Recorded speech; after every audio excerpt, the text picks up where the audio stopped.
Mtazamaji, bado tupo kwenye streets of Nakuru kuuliza watazamaji na mashabiki wa kabumbu ama mashabiki wa football kuhusiana na FIFA Club ama FIFA World Cup.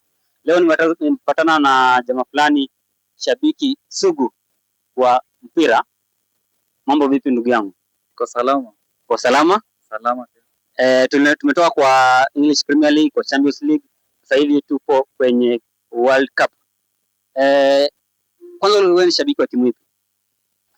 Pale EPL. Chelsea.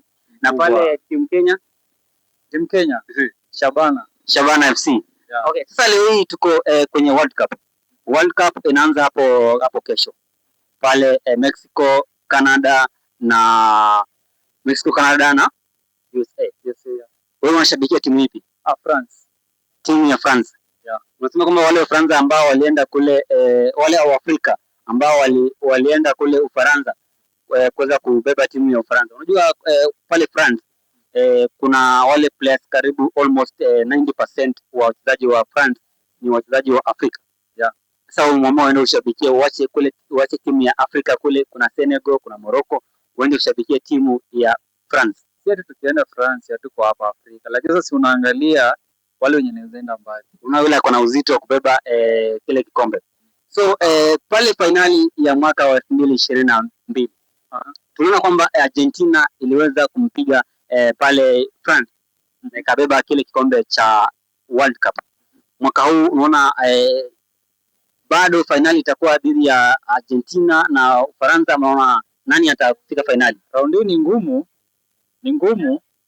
Ndio kila timu sasa hii imejituma, maplayer ni wakali. So sidhani, lakini mimi hapo kwa France niko sure nitasimama finali. Uko sure nitasimama na nani, lakini niko sure nitasimama finali. Uko sure kama France utasimama finali pale, ndio utafika finali na timu ya France? Yeah, lazima. Okay.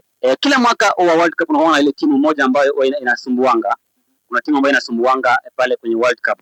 Unaona kama mwaka huu unaona kwamba nchi ipi ndogo sana itaweza kusumbua pale kwenye World Cup? Timu ndogo Afrika ama hapo kwa wazungu? Timu zote ndogo, iwe Afrika iwe Asia, ambayo inaweza maybe itasumbua pale kwenye World Cup. Hapa tu Afrika tu ni Morocco. Alafu tukienda kwa wazungu tuseme tu Portugal. Venye naangalia kwa mbali timu ndogo. Portugal ni timu kubwa. Nasema nchi ndogo kuna Afrika mbali. Tunaangalia hii mwaka. Wamejipanga. Hii mwaka hawataondolewa na Morocco kama last time. Raundi wamejipanga. Unasema raundi wamejipanga. So prediction zako maybe kwenye finali pale. Unasema timu hili basi itafika finali. Prediction zako? Hapa naona naweza patana na Portugal ama Spain. Portugal ama Spain. Yeah. Alright, amesema kwamba mwaka huu maybe prediction yake inasema kwamba hata maybe Portugal ipatane na France. Wewe mtazamaji na shabiki wa kabumbu, unaona nani atafika finali na nani atabeba kombe la World Cup? Tuambie pale kwenye comment section, kisha ulike, comment, alafu share.